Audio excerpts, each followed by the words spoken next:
Hello നമസ്കാരം. സന്തോഷ് കുമാർ. വയനാട് കൽപ്പറ്റ നിയോജകമണ്ഡലം മുണ്ടക്കൈ മേഖലയിൽ ഉരുൾപൊട്ടുകയും നിരവധി പേർ മരണപ്പെടുകയും വൻ നാശനഷ്ടവും 129 പേരുടെ മൃതദേഹങ്ങൾ കണ്ടെത്തുകയും 211ഓളം പേരെ കണ്ടെത്താൻ ബാക്കി.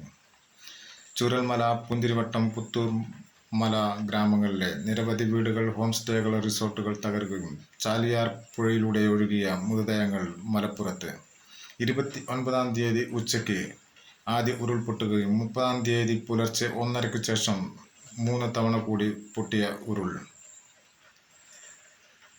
പരിക്കേറ്റവരുടെയും മൃതദേഹങ്ങളും മേപ്പാടി ഹോസ്പിറ്റലിലും, മിംസ് ഹോസ്പിറ്റലിലും, കോഴിക്കോട് മെഡിക്കൽ കോളേജിലും, മലപ്പുറം ഹോസ്പിറ്റലിലും.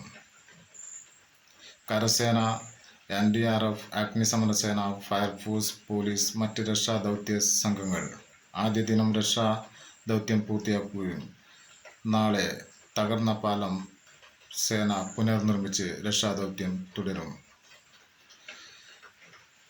വസ്ത്രവും വെള്ളവും ഭക്ഷണവും ആവശ്യപ്പെട്ട് ജില്ലാ കളക്ടർ, പ്രധാനമന്ത്രി, മുഖ്യമന്ത്രി, പ്രതിപക്ഷ നേതാവായ രാഹുൽ ഗാന്ധി, കേന്ദ്രമന്ത്രി, മറ്റ് മന്ത്രിമാർ, കേരള മന്ത്രിമാർ,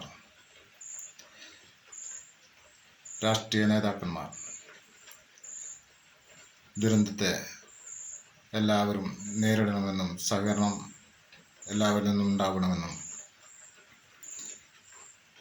41 ക്യാമ്പുകളിലായി 4000-ഓളം പേർ ദുരന്തത്തിൽ അമ്മമാരെയും പെങ്ങന്മാരെയും മക്കളെയും കുടുംബത്തിൽ നിന്നും 24ഓളം പേരെ വരെ നഷ്ടപ്പെട്ടവരുടെ വേദനകൾ.